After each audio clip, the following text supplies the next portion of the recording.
Bonjour à toutes et tous. Merci beaucoup à l'intersyndicale de son invitation.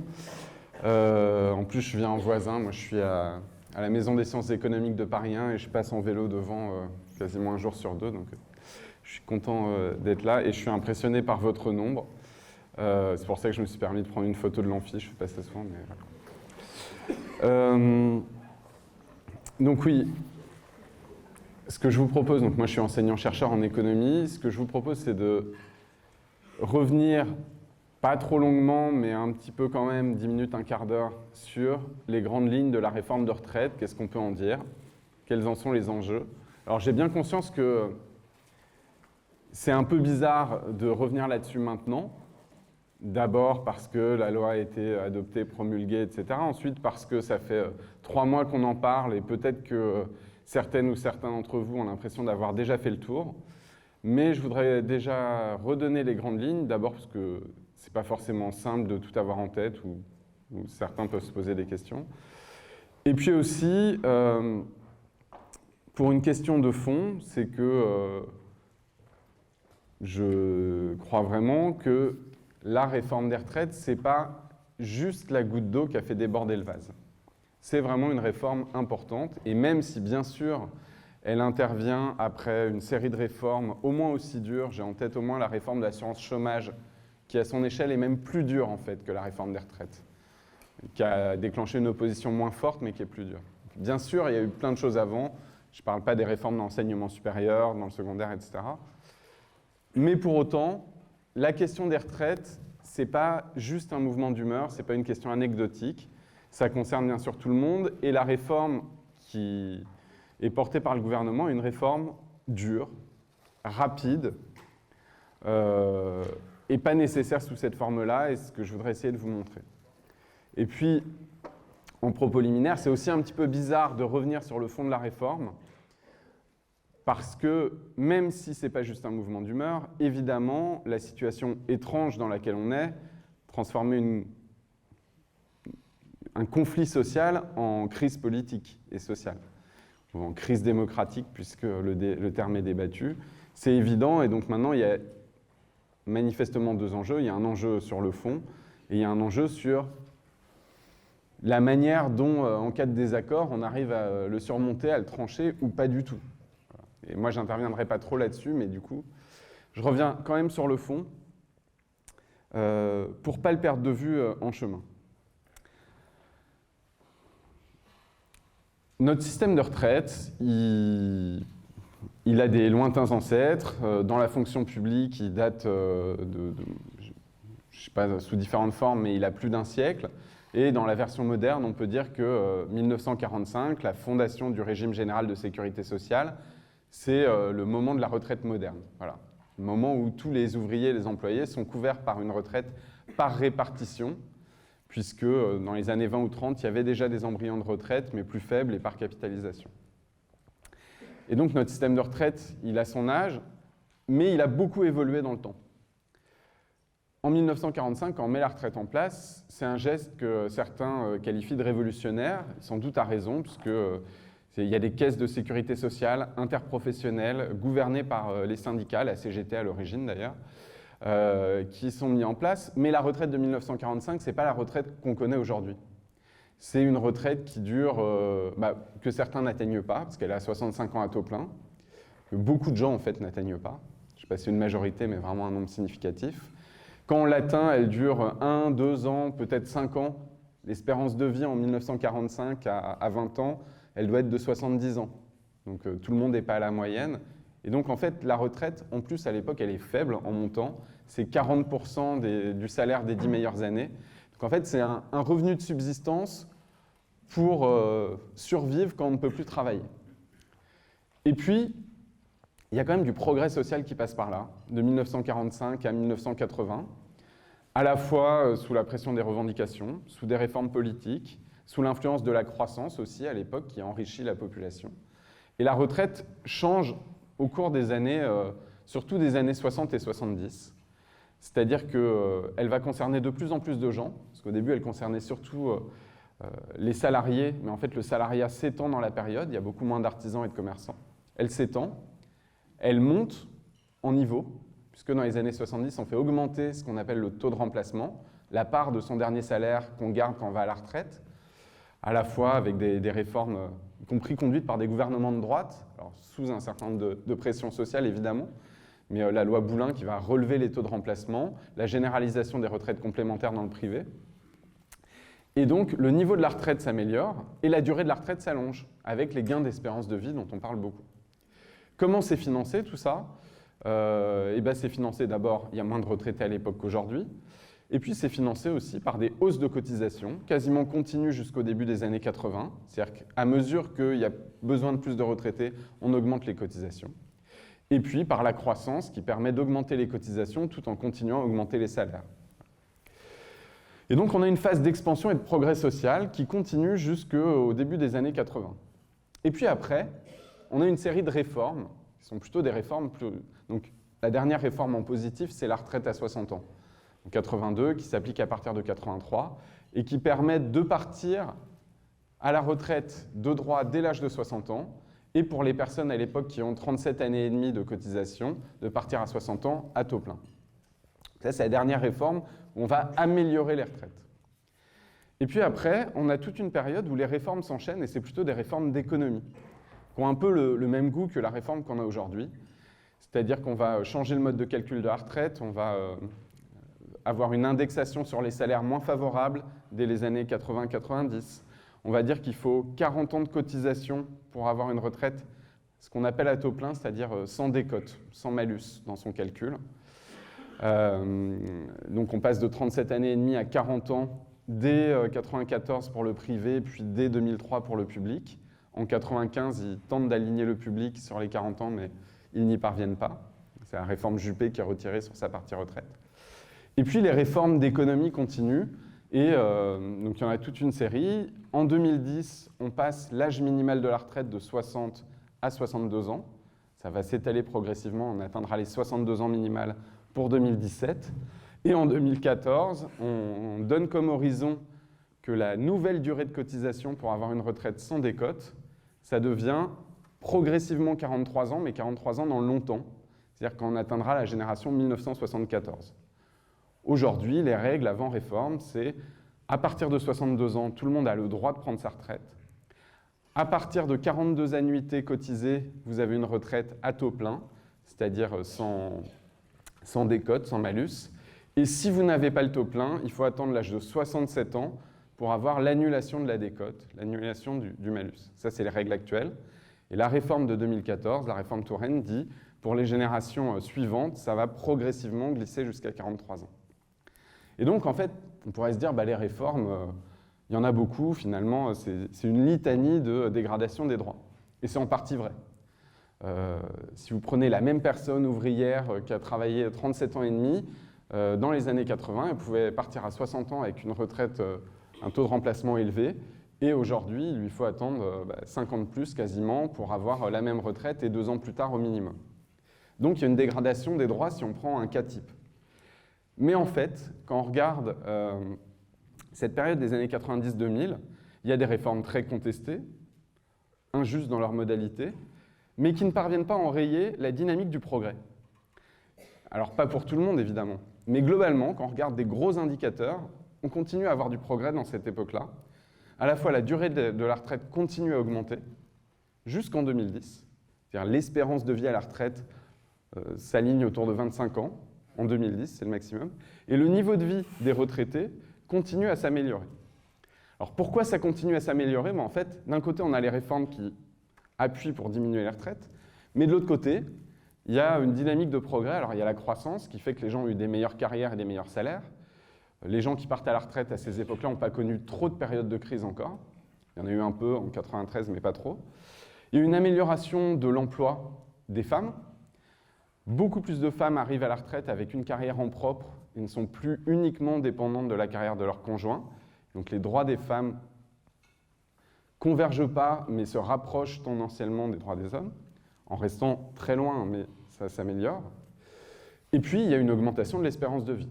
Et donc, on a d'un côté des réformes qui cherchent à faire des économies, mais d'un autre côté, une dynamique de progrès qui fait que globalement, on est dans une phase de maîtrise des dépenses, avec des reculs, mais quand même un progrès social qui ne s'arrête pas. Et pour moi, la réforme qu'on a aujourd'hui, elle est différente, parce que depuis le début des années 2010, on est plutôt en haut du toboggan du progrès social, sur la question des retraites. C'est-à-dire que ces indicateurs qui n'ont pas arrêté de progresser tout au long du deuxième XXe siècle et au début du XXIe siècle ont déjà commencé à faire demi-tour.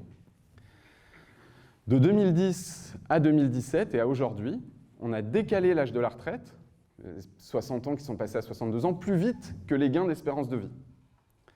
Et donc, concrètement, ce que ça veut dire, c'est que des personnes qui sont parties à la retraite il y a 10 ans, on leur projette, alors c'est toujours des projections, c'est jamais certain, mais une durée de retraite d'1 an plus longue que les personnes qui partent à la retraite aujourd'hui avant la réforme.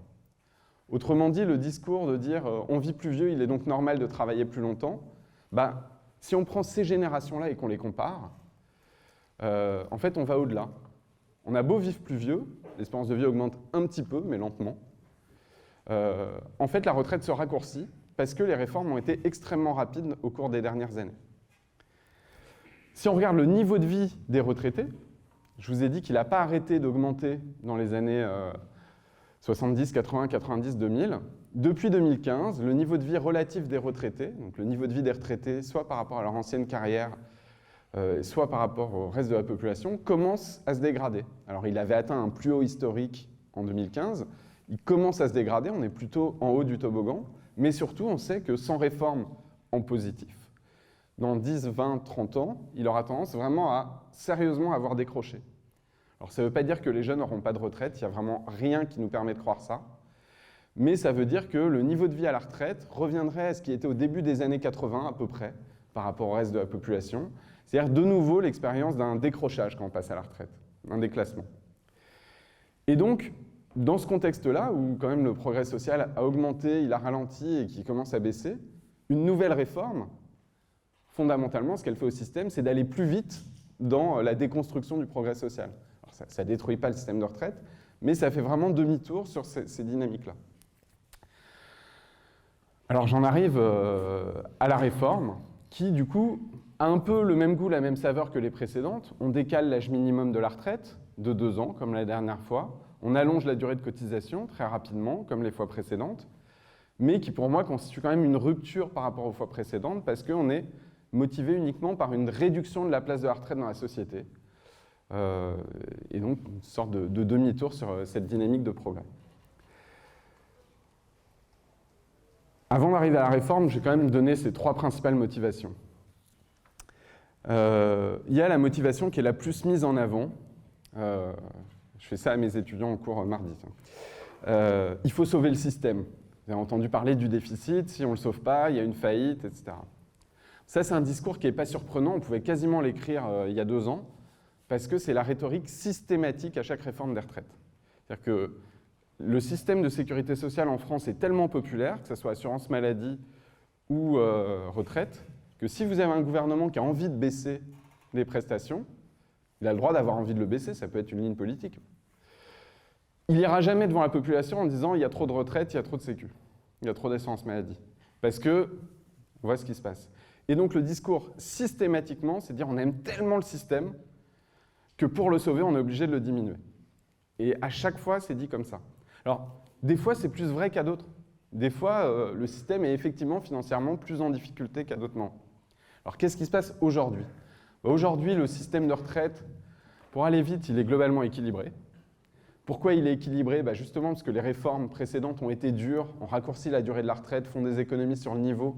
Donc on va avoir de plus en plus de retraités, mais des dépenses stables en part de PIB, voire même légèrement en baisse. Et on nous prédit un déficit de l'ordre d'un demi-point de PIB sur 14 points de PIB pour les retraites, donc en gros 3% de déficit, à l'horizon d'une dizaine d'années. Et donc il y a bien un déficit qui est prévu, mais qui n'est pas un déficit dangereux. Il n'y a pas de panique, d'abord parce qu'il y a des réserves dans le système, ensuite parce que les diagnostics qui sont faits parlent d'un déficit résiduel persistant. Donc il n'y a pas quelque chose qui force une solution urgente et qui force cette solution-là absolument.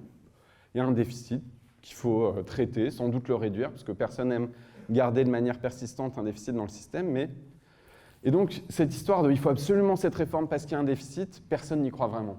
Il y a vraiment quelque chose de la dramatisation pour forcer une réforme. Mais du coup, quelles sont les vraies motivations de la réforme? Les deux autres, et je ne les invente pas, hein, ce n'est pas une théorie du complot, c'est écrit, c'est documenté par le gouvernement, pas au moment de la réforme des retraites, mais plutôt avant. Les deux motivations, il y en a une, c'est travailler plus pour produire plus. L'idée de dire, on décale la retraite, du coup on va maintenir certaines personnes, pas toutes, en emploi. Et comme on a une croissance qui se ralentit parce qu'il y a une crise économique, parce qu'il n'y a pas beaucoup de gains de productivité, on essaye de mettre les gens au travail le plus possible, même dans des conditions dégradées. C'est pour ça aussi qu'on diminue les protections au chômage en espérant que les gens vont accepter des emplois dégradés. On décale l'âge de la retraite, ceux qui peuvent tenir tiendront. Et donc il y a cette idée qu'augmenter le taux d'emploi, ça augmentera la production. Alors ça ne rendra pas le pays très riche quand on regarde les projections économiques, ça fait rentrer des recettes un peu dans les caisses de l'État. Mais donc il y a cette première motivation, en fait c'est une réforme du marché du travail plus que de la retraite. Deuxième motivation, c'est une stratégie économique de finances publiques. Alors comme vous êtes dans l'enseignement supérieur, ça va vous parler. La stratégie économique du gouvernement, c'est baisser les impôts, et notamment les impôts sur les entreprises, ce qui a déjà été fait beaucoup lors du précédent quinquennat, et ce qui continue à être fait dans ce nouveau quinquennat, notamment les impôts de production, qui ont déjà fait une baisse de, je crois, 15 milliards de recettes chaque année, et on se prépare encore 8 milliards de recettes de baisse chaque année à partir de 2024, donc baisser les impôts. Mais comme on ne veut pas accentuer le déficit, en contrepartie des baisses d'impôts, on baisse les dépenses publiques en part de PIB. Et quand on veut baisser les dépenses publiques, si on veut les baisser beaucoup, il y a deux gros boutons. La masse salariale de la fonction publique, salut les collègues, avec le gel du point d'indice, etc. Et puis il y a les retraites. Et donc, ce que dit le gouvernement dans ces documents, c'est on a baissé les impôts de production parce que c'est notre stratégie pour dynamiser l'économie. Ça va creuser le déficit, mais ne vous inquiétez pas, on a une stratégie, on va maîtriser les dépenses et notamment on va faire la réforme des retraites. Ça, c'est les deux motivations de fond qui font que la réforme est faite. Le problème, c'est que c'est des motivations qui viennent de constats macroéconomiques qu'on pourrait largement discuter, mais surtout qui ont des conséquences. C'est-à-dire qu'il ne suffit pas d'appuyer sur un bouton sur les retraites. Il y a des gens qui habitent le système des retraites. En fait, c'est tout le monde. Donc ça va avoir des conséquences concrètes en termes de droits sociaux, de vie au travail, etc. J'en arrive à la réforme et à son portrait robot. Donc ça, c'est un exercice que j'ai fait cette semaine en discutant avec des syndicats allemands qui disaient « mais qu'est-ce qui se passe en France ?» et de ça. Si on veut décrire la réforme en simple, il y a trois choses. On décale l'âge minimal de la retraite de 62 à 64 ans à un rythme rapide. C'est-à-dire qu'on commence avec les personnes qui doivent partir en septembre 2023, on les décale de 3 ans, de 3 mois. Donc, concrètement, les personnes qui devaient partir au 1er octobre, c'est au 1er janvier, au minimum. Donc, on décale de 2 ans, et dès la génération 68, on n'a pas le droit de partir avant l'âge de 64 ans, sauf circonstances particulières. Et donc, il ne s'agit pas simplement de partir avec moins, mais de ne pas avoir le droit de partir. J'insiste là-dessus, parce que 3 mois après le début de la réforme, j'avais encore des gens dans mon entourage qui n'avaient pas compris ce côté impossible de partir, même avec une décote. Ça, c'est l'aspect le plus important et qui fait le plus d'économies rapidement. Et c'est ça qui intéresse le gouvernement, faire des économies rapidement. Deuxième élément, qui est particulièrement punitif pour les personnes aux portes de la retraite. On avait dit il faut 43 ans pour avoir une retraite à taux plein, mais on avait donné un calendrier relativement lent, qui était de dire on attendra 43 ans pour la génération 1974. Et en fait, on accélère ce qu'on appelle cette réforme Touraine. On dit non, changement de plan. En fait, les gens qui sont nés en 1961, fin d'année, on vous demandait 42 ans, mais c'est 42 ans et 3 mois. Puis on accélère, et dès la génération 65, il faudra 43 ans. Et donc, soit vous les faites, ça veut dire que vous décalez jusqu'à 9 mois pour un individu donné, soit vous ne les faites pas, et donc vous subissez une décote supplémentaire de 1,25% par trimestre manquant.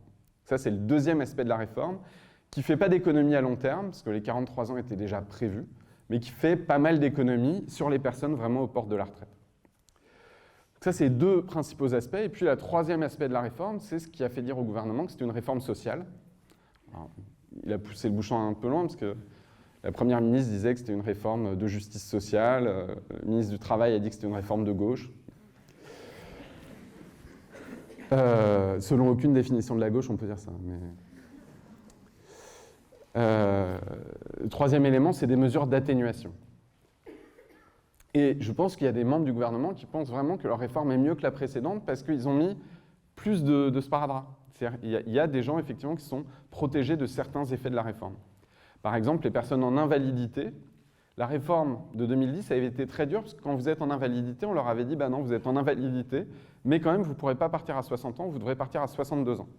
Ça, c'était la précédente. Et là, le gouvernement dit bah, regardez, on a fait un effort énorme, les personnes en invalidité, elles pourront toujours partir à 62 ans. Donc le progrès, c'est que certaines personnes ne sont pas décalées dans le temps, mais elles restent à 62 ans, ce qui est très tardif quand vous êtes invalide depuis l'âge de 60 ans. Il y a d'autres personnes, par exemple, on prend en compte la pénibilité. Ça a été beaucoup dit, on prend en compte la pénibilité. On élargit même un tout petit peu les critères. Bon, il y a 10 000 personnes en ce moment qui partent chaque année pour pénibilité sur 800 000 personnes. Alors, avec le compte pénibilité, parce qu'il y a différents dispositifs. Donc ça reste très restreint. On élargit un tout petit peu les critères. Mais on décale l'âge de départ autorisé de 2 ans. Donc avant, si vous aviez un compte pénibilité, vous pouviez partir dès 60 ans. Après, c'est dès 62 ans. Donc vous voyez, il y a une série de mesures d'atténuation, mais qui ne sont pas des mesures de progrès. Et puis des mesures d'atténuation assez fortes pour les carrières longues. Ça, c'est ce que la droite a négocié avec le gouvernement. Donc pour être en carrière longue, en gros, il faut avoir commencé à travailler très tôt et s'être jamais arrêté. Ce qui, en gros, dessine le profil de gens qui peuvent avoir envie de partir, d'ailleurs, et qui sont plutôt des hommes qui n'ont pas eu de problème de santé et qui ont commencé à travailler relativement jeunes. Ce profil-là, au terme de la réforme, il est plutôt protégé, ce qui a pour conséquence d'ailleurs de creuser l'inégalité femmes-hommes dans la réforme.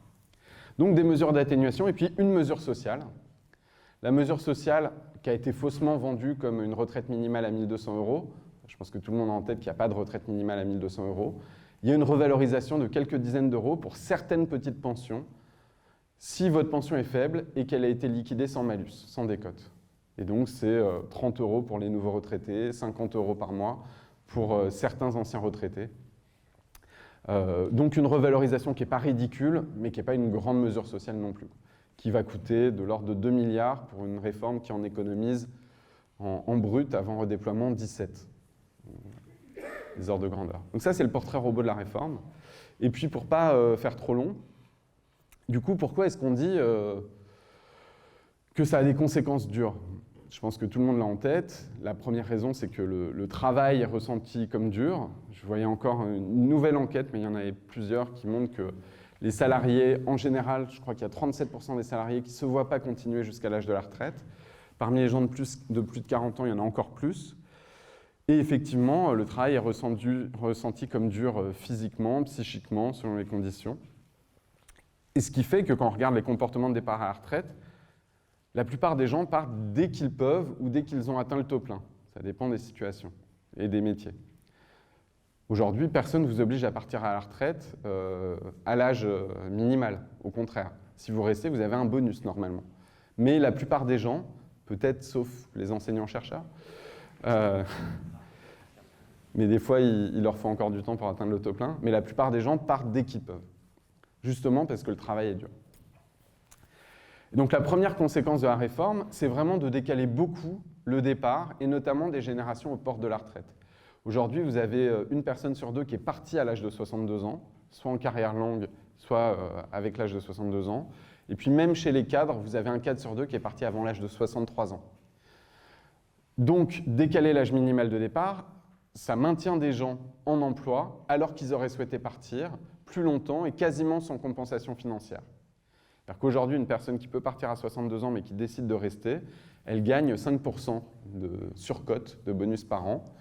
Avec la réforme, on vous décale de 2 ans et sans bonus. Ça, c'est le premier effet et c'est l'effet sans doute qui met le plus de personnes dans la rue. Il y a un deuxième effet qui met aussi les personnes dans la rue, c'est que tout le monde ne passe pas de l'emploi à la retraite. C'est-à-dire que l'image du pot de départ, je sais pas, le vendredi et puis le lundi on est à la retraite, ça concerne une majorité de personnes, mais on a au moins 30% de la population qui vit une période de précarité, plus ou moins longue, entre l'emploi et la retraite. Parce qu'on ne se fait pas embaucher passé 55 ans, ou très difficilement, parce que les entreprises se servent de tous les dispositifs qu'elles peuvent pour virer ou encourager à partir les personnes de plus de 50 et quelques années. Et donc, on peut se dire, enfin, le discours du gouvernement ou le discours des députés de la majorité, c'est de dire, bah oui, mais les entreprises, elles font ça, donc les gens, ils passent 1 ou 2 ans hors de l'emploi avant la retraite, mais en fait, c'est parce qu'ils font des calculs savants. Et si vous décalez la retraite, bah, ils feront toujours ça, mais ils vont se décaler. Ils vont partir plus tard, ce qu'on appelle l'effet horizon. Alors, le problème de ça, c'est que c'est vrai et que c'est faux à la fois. Et ça, comme il y a des scientifiques dans la salle, je peux vous l'expliquer précisément. Si on cherche à détecter cet effet, on le trouve. Parce qu'il y a des cas, et donc l'effet est détectable. Il y a bien des entreprises, quand elles voient l'âge de la retraite se décaler, qui décalent les comportements de départ. Sauf que c'est tout petit. C'est-à-dire que l'ordre de grandeur, pour l'essentiel de l'effet, c'est que quand vous décalez l'âge de la retraite, bah, les personnes qui sont ni en emploi ni en retraite, elles y restent plus longtemps, et jusqu'à 2 ans.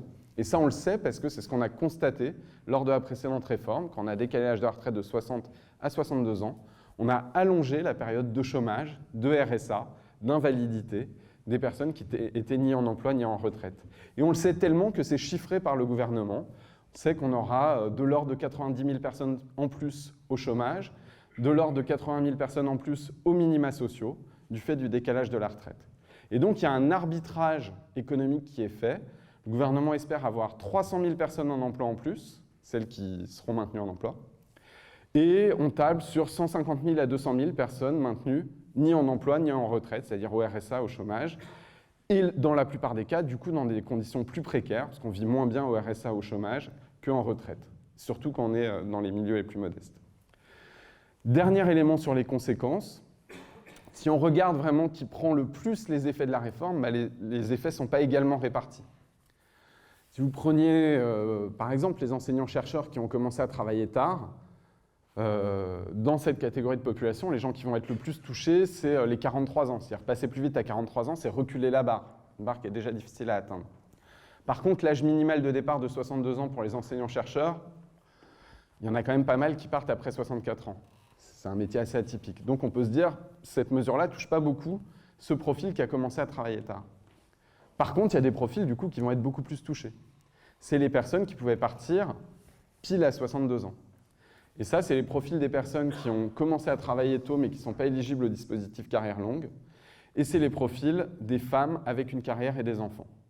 Parce que typiquement, les femmes ne sont pas éligibles au dispositif carrière longue. Les carrières longues, aux 2/3, c'est des hommes. Mais notre dispositif compte un dispositif de solidarité, des trimestres pour enfants, moins favorable dans le public que dans le privé, mais qui existe dans les 2 cas, et qui permet à pas mal de femmes qui ont une carrière d'atteindre l'autoplein dès l'âge de 62 ans. Et donc, ces personnes-là, elles vont être décalées de 2 ans. Aujourd'hui, si elles avaient choisi de rester d'elles-mêmes, elles auraient gagné 10% de bonus. Dans le cadre de la réforme, elles sont décalées de 2 ans, dans certains cas sans bonus. Et dans le cas des femmes avec enfants, éventuellement avec un bonus de moitié, c'est-à-dire de seulement 5%. Et donc, même de ce point de vue-là, les efforts ne sont pas équitablement répartis, que ce soit entre femmes et hommes, ou que ce soit entre profils socio-professionnels. Voilà, pour conclure cette longue introduction, il y avait plein d'autres choses à faire sur une réforme des retraites. C'est-à-dire que le système est à la fois très performant, mais il y a plein de choses à améliorer. Sur l'inégalité femmes-hommes, c'est évident. Sur le fait qu'on n'a pas de minima de pension vraiment généralisé. Sur le fait que les personnes avec les plus faibles pensions, on leur demande d'attendre 67 ans pour ne pas avoir de malus.